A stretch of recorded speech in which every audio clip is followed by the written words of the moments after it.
হ্যাঁ, প্রথম অঙ্কটা কি আছে বললে? 42 কে এমন দুটি অংশে বিভক্ত করি যাতে এক অংশ অপর অংশের বর্গের সমান এক অংশ আর এক অংশের বর্গের সমান। তাহলে 42কে এমন 42কে দুটো ভাগে ভাগ করব। তাহলে আমি একটা ভাগ যদি x ধরি তাহলে আর একটা ভাগ কত হবে বললেন? x square. না, ভালো করে বোঝো, ওটা অঙ্ক বলছি 42কে ধরো দুটো পার্টে ভাঙছি, তাহলে আমি যদি একটা x ধরি আর একটা কত y ধরবো না, 42 তো। তা সাপোজ 42 মাইনাস হ্যাঁ ওটাই বোঝাতে চাইছি, 42 একটা x হলে একটা 42-এর থেকে x-টা বাদ দিলে যেটা পড়ে থাকবে সেটা না। তাহলে 5-এর দেখেন না, এটা 1 বসে দেখি 1.1,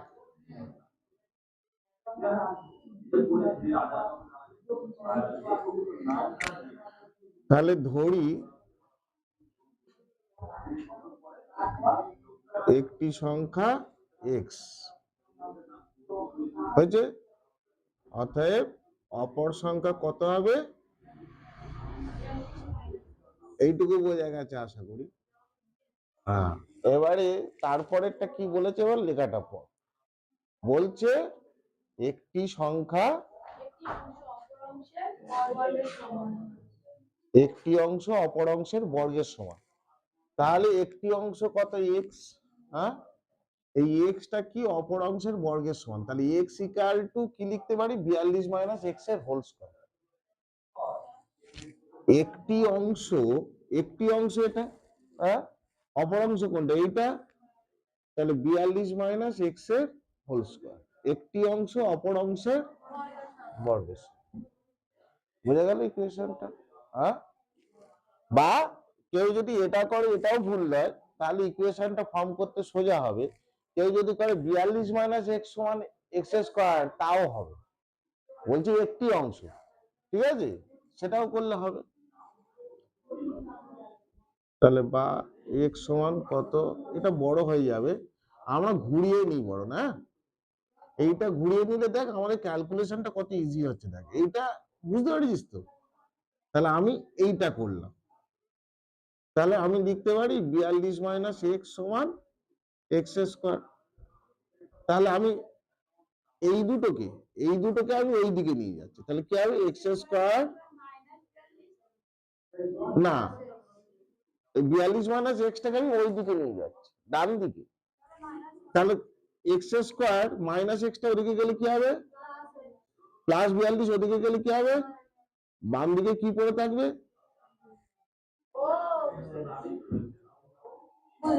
বুঝতে পারিস? দেখ আমি চাইলে এইটাকে এইদিকে আনতে পারি, তাহলে কি হবে? আবার মাইনাসটা কমন নিতে হবে। সাপোজ আমি এইটাকে এইদিকে নিয়ে এলাম, তাহলে কি হতো? 42 মাইনাস এক্স স্কয়ার সমান 0। আবার কি হতো? মাইনাসটা কমন নিতিস, নিয়ে যদি সাজা, হ্যাঁ আবার মাইনাসটা 0।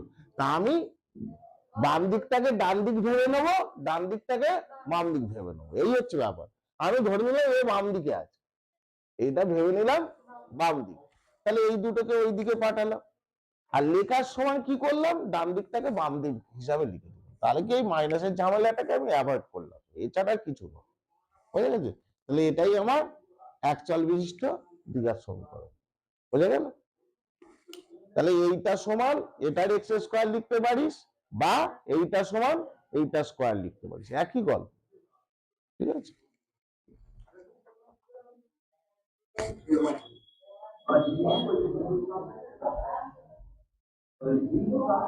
নেন তাহলে না,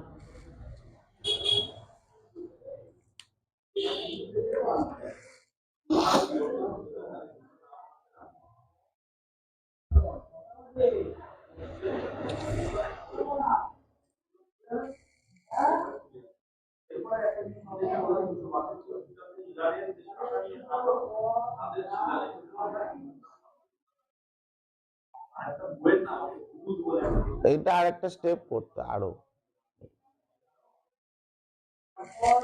বুঝেছে? তাহলে এইটা একটু কারেকশন করে না, এই সংখ্যাটা অংশ করে না, এটা একটু কেটে ঠিক করে না। একই ব্যাপার, অসুবিধা নেই। তাও অংশ যখন বই বলেছে অংশ থাক। ঠিক আছে, নেক্সট অঙ্ক বলো। ক্রমিক ধনাত্মক অযুগ্ম সংখ্যার গুণফল দুটি ক্রমিক অযুগ্ম ধনাত্মক, সংখ্যার গুণফল। বুঝতে পেরেছি। দেখো, প্রথমত অযুগ্ম সংখ্যা কোনগুলো বলো তো? অযুগ্ম সংখ্যা কোনগুলো বলো, জানো তোমরা?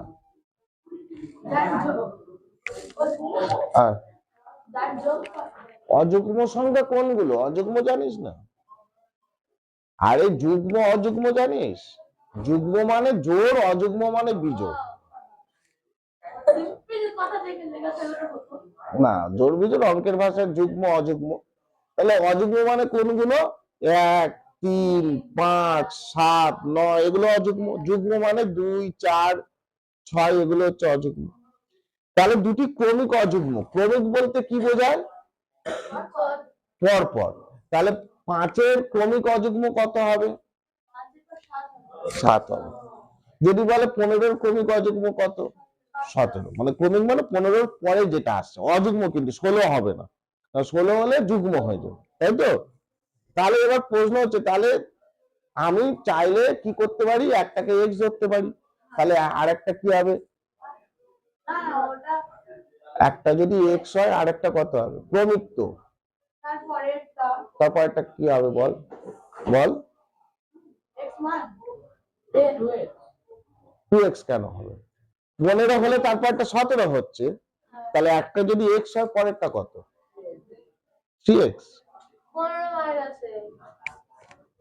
একটু ভালো করে বোঝ, 15 থেকে 17 পেতে গেলে কি করা হচ্ছে? 15-র পরে যখন 17 যাচ্ছিস কি করছিস? 2 যোগ করছিস। তাহলে একটা যদি এক্স হয় পরেরটা কত? 2 প্লাস এক্স বা এক্স প্লাস 2।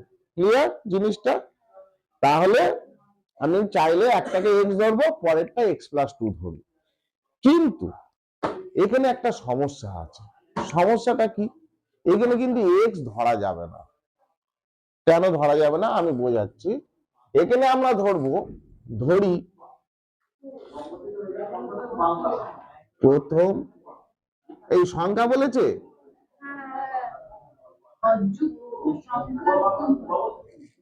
প্রথম অযুগ্ম সংখ্যাটা আমি ধরলাম 2x প্লাস 1। আমি এক্স ধরিনি, 2x প্লাস 1। আর পরের বা ক্রমিক যা ইচ্ছা, পরের অযুগ্ম সংখ্যা লিখছি 2x প্লাস 3।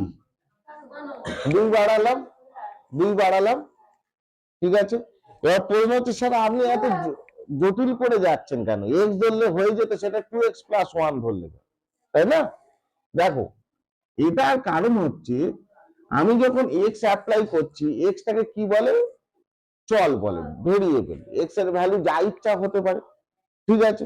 তাহলে যখন এক্স ধরছি, এক্স এর ভ্যালু কত হতে পারে? 1 হতে পারে, 2 হতে পারে, 3 হতে পারে, 4 হতে পারে, তাই তো? তাহলে 2 হতে পারে, তাহলে যুগ্ম হয়ে যাচ্ছে। কিন্তু দেখ, আমি যদি এইভাবে ধরি 2x plus 1, 2x equal to যদি 0 ধরিস, তাহলে ভ্যালু কত আসছে? 1 আসছে। 2 ইন্টু 0 1। এক্স এর ভ্যালু যদি 1 ধরিস, 2 কে 2 প্লাস 1 3 আসছে। এক্স এর ভ্যালু যদি 2 ধরিস, 2 দুগুণে 4 একে 5। তাহলে এক্স এর ভ্যালু যাই হোক না কেন, এটা সবার মানে সব ক্ষেত্রে এটা অযুগ্মই হবে।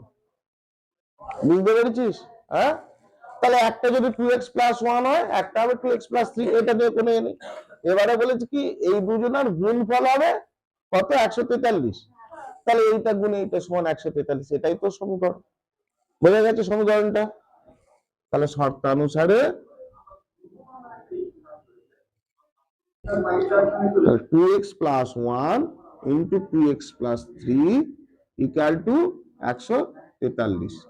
এবার কি, আমি বারবার বলছি এই পর্যন্ত লিখলে হবে না, তোমাকে এক্স এর মান বার করতে বলেনি, এটা ঠিক, কিন্তু তোমাকে অঙ্কটা পর।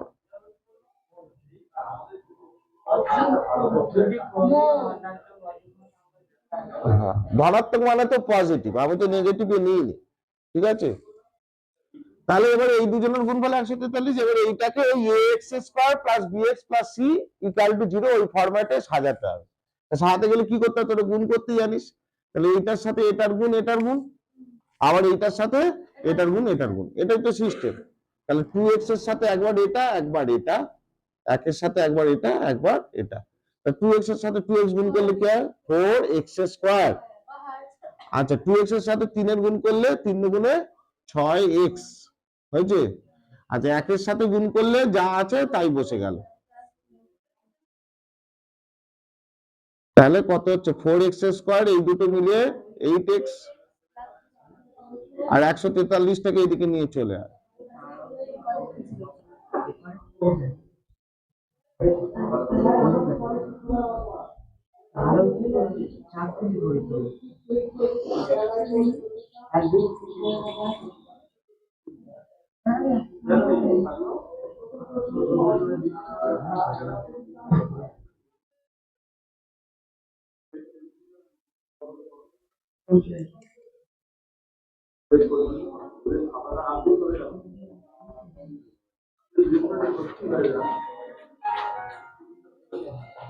আমি আর এটা লিখলাম না, এটা যে চারটা কমন নিয়েছি ওদিকে গেলে কি হবে, 0/4, 0/4 মানে কত, 0।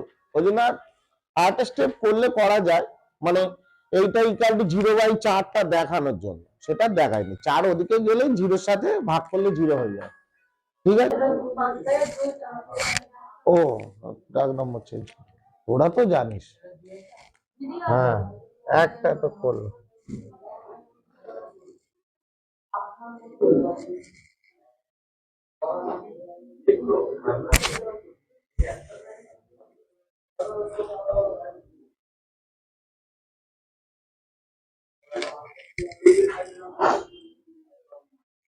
বর্গের সমষ্টি 313,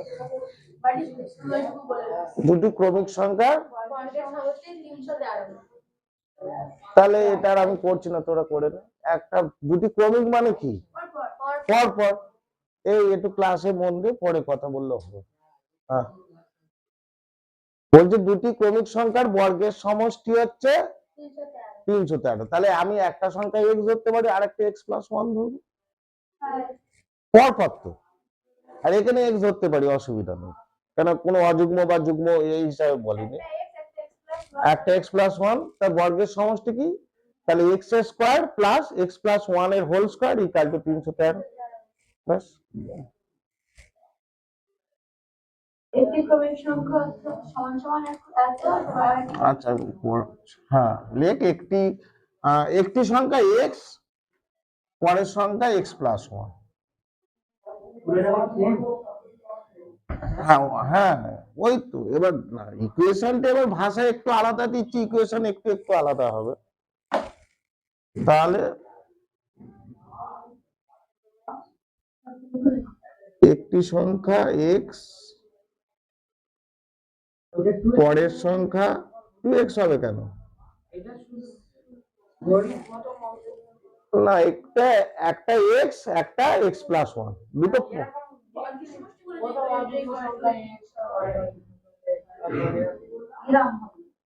একই ব্যাপার। হ্যাঁ হ্যাঁ, তাহলে শর্তানুসারে কি হচ্ছে, এক্স এর স্কয়ার, আমি দুজনের বর্গ করতে বলেছে তাই তো, এরও বর্গ প্লাস দ্বিতীয়টারও বর্গ, দুটো বর্গের যোগফল কত হবে বলেছে, 313। সমষ্টি মানে কি, যোগফল। তাহলে এটাকে ভেঙে দিলে a প্লাস বি হোল স্কয়ারের সূত্র বলে, বল a plus B whole square বল। হ্যাঁ তাহলে এটাকে ভাঙলে কি হবে, এক্স স্কয়ার 2ab মানে কি 2 গুণ x গুণ 1 মানে কত হয় 2x, 1 স্কয়ার করলে কত হয়, তাহলে x square 2x square plus 2x,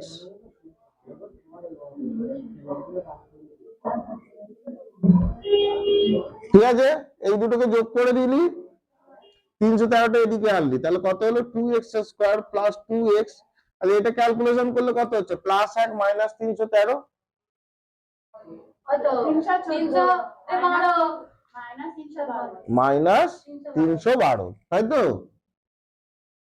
এবার দেখ কমন উঠছে না 2, সব তো জোড়, এটা জোড় 2 আর এটা কত?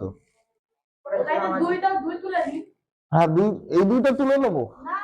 তাহলে 312 কে 2 তে ভাগ করলে কত হচ্ছে? দেখ 2 1 কে 2 1 11 5 দুগুণে 10 1 12 6 তাহলে 2টা ওদিকে গেলে 0 হয়ে যাবে।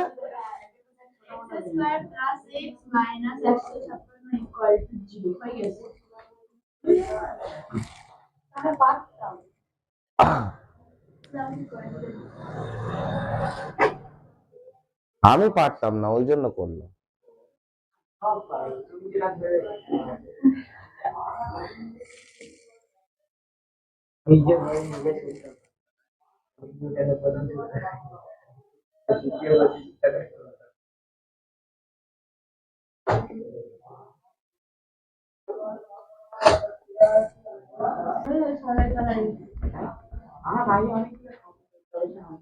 নিচের বিবৃতিগুলি থেকে 41টা দ্বিঘাত সমীকরণ গঠন করুন।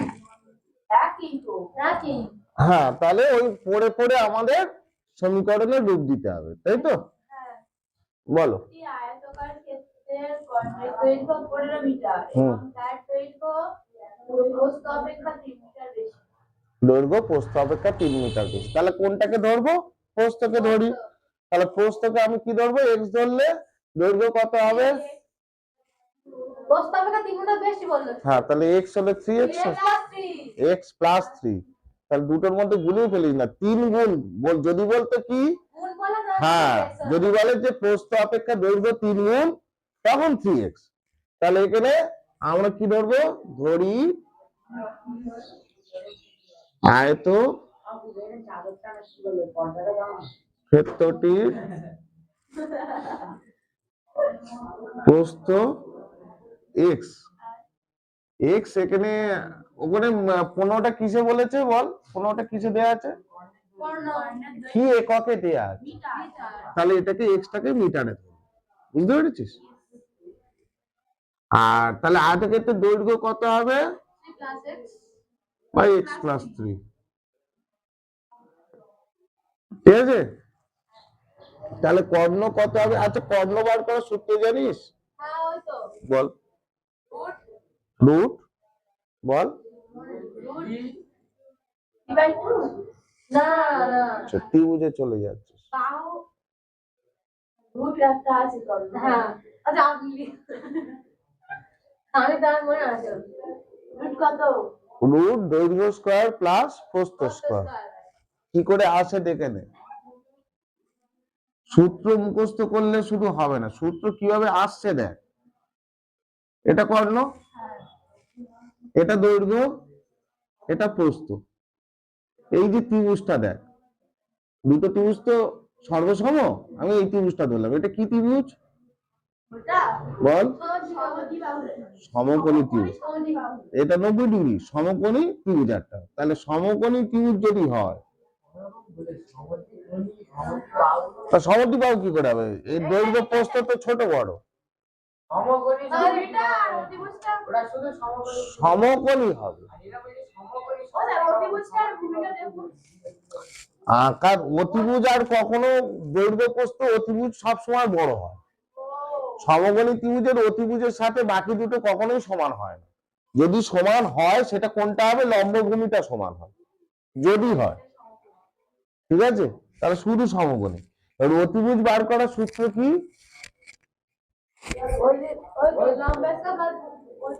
বল বল। অতি স্কয়ার সমান লম্ব স্কয়ার প্লাস ভূমি স্কয়ার, বা লম্ব স্কয়ার প্লাস ভূমি স্কয়ার ইকুয়াল টু অতি স্কয়ার, একই ব্যাপার। তাহলে আমি এখানে কি বার করছি? এইটা বার করছি তো, কর্ণটা। তাহলে এখানে কর্ণ স্কয়ার সমান কি বলতে পারি? দৈর্ঘ্য স্কয়ার প্লাস প্রস্থ স্কয়ার। তাহলে কর্ণ সমান কি? স্কয়ারটা ওদিকে গেলে কি হবে? এই স্কয়ারটা রুট হবে। বুঝতে পেরেছিস? তাহলে এটাই হলো সূত্র। সূত্র বলে কিছু নয়, সূত্র এইভাবে আসে, বুঝতে পেরেছিস? তাহলে কর্ণ সমান কি হবে? Root of x square plus x plus 3 whole square. বুঝে গেল? তাহলে শর্তানুসারে এটাই আমাদের অঙ্কে কত বলেছে? 15 বলেছে না? হ্যাঁ এই জিনিসটাই 15, তাহলে এটাও যা 15টা। হ্যাঁ, এটা ইকুয়াল টু 15 লিখে দেবো। তাহলে এক্স স্কোয়ার এক্স প্লাস 3 বোঝা গেল? এবারে প্রশ্ন হচ্ছে আমাদের যে জেনারেল ইকুয়েশন ওই এক্স স্কোয়ার বিএক্স সি, তাহলে ওতে কিন্তু কোনো রুট নেই। না তাহলে আমাকে কি করতে হবে? রুটটাকে অ্যাভয়েড করতে হবে, রুটটা তুলে। তাহলে বোথ সাইড উভয় পক্ষকে কি করব? বর্গ করে দেব। তাহলে উভয় পক্ষে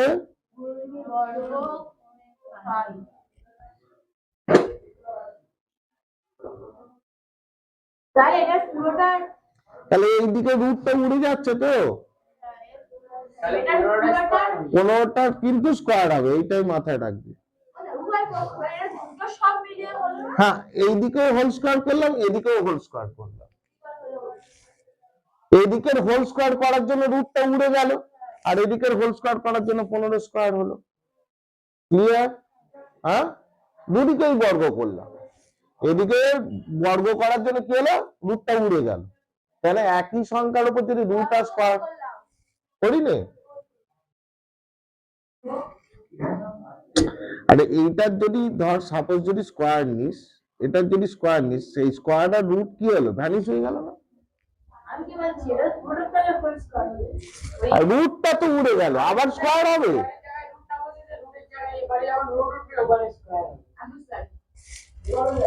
আচ্ছা, তাহলে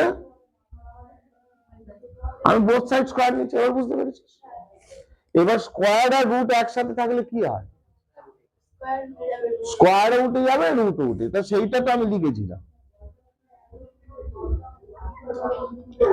নাকি? রুটটা দিয়েছি, দিয়ে রেখেছিলাম নাকি? তাহলে স্কোয়ার রুট উড়ে গেল, আর এটা কত হয়ে গেল? 225। এবার ক্লিয়ার? আচ্ছা,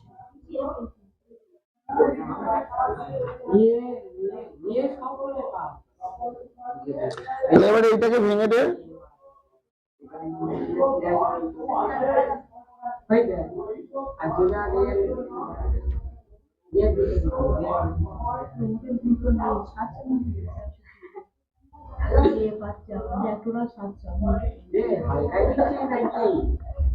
এটা 9 প্লাস 9 আর 225 কত হবে বল? প্লাস 9 আর 200 মাইনাস 225 কত হবে বল?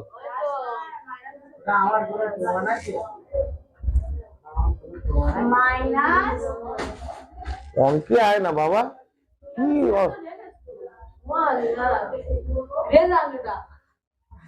প্লাস 9 আর মাইনাস 225 কত হবে?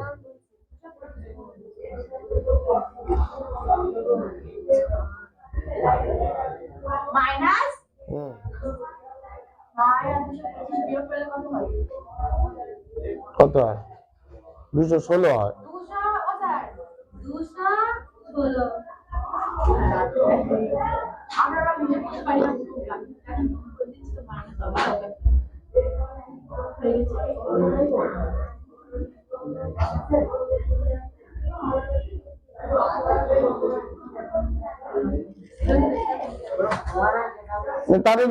তারে নে। সম্মান দেয় না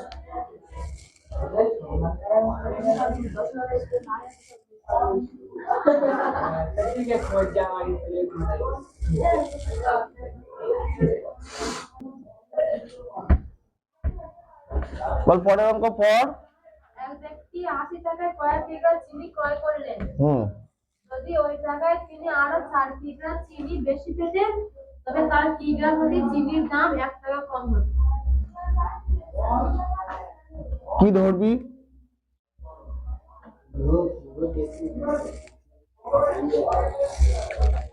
এক ব্যক্তি 80 টাকায় কয়েক কিগ্রা চিনি ক্রয় করলেন।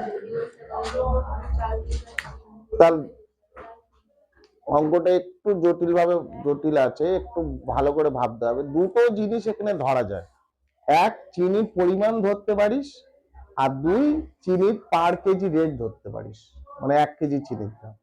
ঠিক আছে, এবারে এখানে যদি আমি অঙ্ক হিসেবেই যাই তাহলে আমার পরিমাণটা ধরলে বোধহয় বেটার হবে।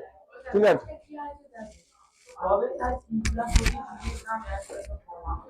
হ্যাঁ, তাহলে ধর আমি প্রথমে x কেজি চিনি কিনছিলাম, সাপোজ আমি ধরে নিলাম প্রথমে কত করে মানে কত পরিমাণ চিনি, x কেজি চিনি।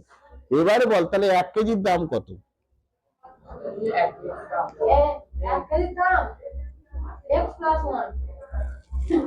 ভালো করে ভাব, ক টাকার চিনি কিনতে গেছিস? 80 টাকার চিনি কিনতে গেছিস দোকানে, দোকানদার বলেছে x টাকা করে কেজি, তাহলে 1 কেজি চিনির দাম কত হবে? x কেজি চিনি কিনতে গেছিস, তাহলে 1 কেজি চিনির দাম কত? হ্যাঁ, তাহলে 80/x, বোঝা গেল?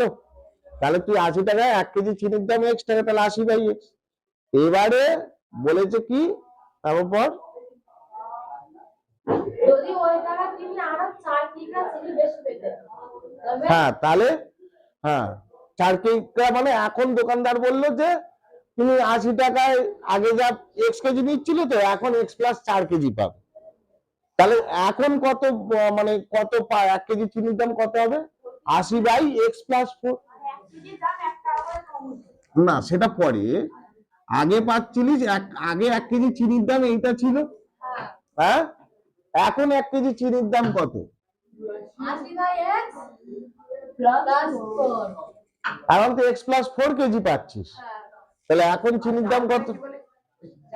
এটাও দেখ, এটা 1 কেজির দাম, এটাও 1 কেজির দাম, তাই তো, এটাও 1 কেজি চিনি। পরে আসছি, স্টেপ বাই স্টেপ বস, একসাথে বুঝতে গেলে গোলাবে।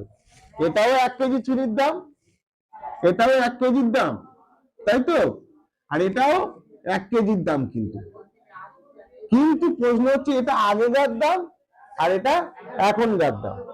এবার বলেছে কি, কোনটা বড় বল দিনি, কোনটা মানে কোন দামটা বেশি, এটা না এটা? এটা বেশি, হ্যাঁ, আগে এটা বেশি না এটা বেশি? হ্যাঁ, তাহলে কোনটা?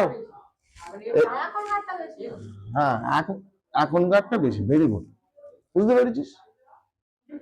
তুই যখন আগে ধর 80 টাকায় 10 কেজি পাচ্ছিলিস তখন 8 টাকা করেছিল, আর এখন যদি 10 মানে আর দাম মানে বেশি, হ্যাঁ ধর সাপোজ এটা 10 ছিল, 10-এ 80/8 ধরি, 8 ধরলে তোদের বুঝতে শুরু, 8 না 80 লসাগু কত? যাই হোক, এইভাবে তোরা বোঝ। আমি বলছি নিচে দুজনার মাথা সমান, লব সমান, তাহলে নিচে যে বড় হয় সে হয় কি ছোট, এটা বুঝতে পেরেছিস? তাহলে নিচে এটা বড়, এইভাবে বুঝতে পারিস। না না, যখন ধর হরগুলো সমান, যখন হরগুলো সমান হয় তখন লব যার বড় সে বড়, হ্যাঁ, আর যখন লব গুলো বড় হয়, হর আলাদা হয়, তখন হরদের মধ্যে যার হর বড় সে ছোট। ঠিক আছে, ধর 15, 15/5 আর 15/3 কে বড়? এটা কত 3, এটা কত 5, তাহলে নিচে বড় সে ছোট, নিচে ছোট সে বড়। ক্লিয়ার? তাহলে এটাও তাই, তাহলে এটা বড়।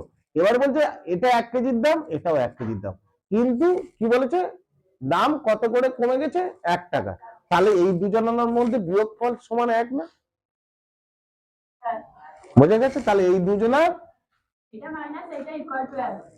এটাই হবে তোদের সমীকরণ। বোঝা গেছে? তাহলে এবার আমরা ধরি আগে 80 টাকায় চিনি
বল কেন? এই তো বোঝালাম, এই তো এটা তো সমীকরণ তো বুঝিয়ে দিয়েছি তো। এবার 80 কমন নিয়েছি, না কমন নিলেও হবে, 1/x 1/x প্লাস 4। এবার এই দুটোকে ক্যালকুলেশন করলে কি হবে? এই দুজনের গুণফল হবে ক্যালকুলেশন, তাই তো?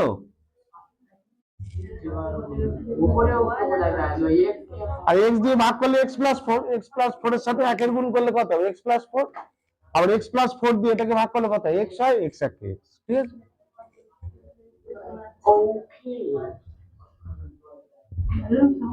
এটা x x কেটে যাচ্ছে, তাহলে একেবারে করে দিই। কত এটা? 4 8 কত? 32, মানে 320। নিচে কত হচ্ছে? x square plus 4x। তাহলে এইটার সাথে এইটার গুণ করে দে, তাহলে x স্কয়ার প্লাস 4x সমান 320।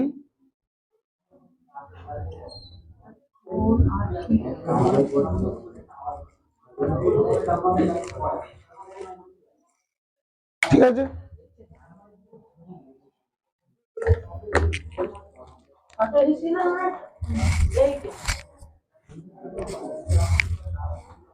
তো স্মার্ট স্টুডেন্টসরা, এই ক্লাসটা খুব মন দিয়ে করার জন্য সবাইকে অসংখ্য ধন্যবাদ। ভিডিওটা যদি তোমার ভালো লেগে থাকে অনেক অনেক বেশি করে শেয়ার করে দাও, লাইক করো, কমেন্ট করো, আর বন্ধু বান্ধবীদের মধ্যে বেশি বেশি করে আমাদের ভিডিও এবং চ্যানেলের লিঙ্কটা পাঠাতে হবে। কারণ কি, আমরা চাইছি স্মার্ট টিউটোরিয়াল হাব পরিবারটাকে অনেক অনেক বড় করার জন্য। তুমি এই পরিবারের অত্যন্ত একটা গুরুত্বপূর্ণ সদস্য, তোমারও কিন্তু দায়িত্ব আমাদের পরিবারটাকে সবার কাছে পৌঁছে দেওয়ার জন্য। সবাই ভালো থাকবে, সুস্থ থাকবে, নিজের খেয়াল রাখবে আর পড়াশোনা করবে, ঠিক আছে? Thank you.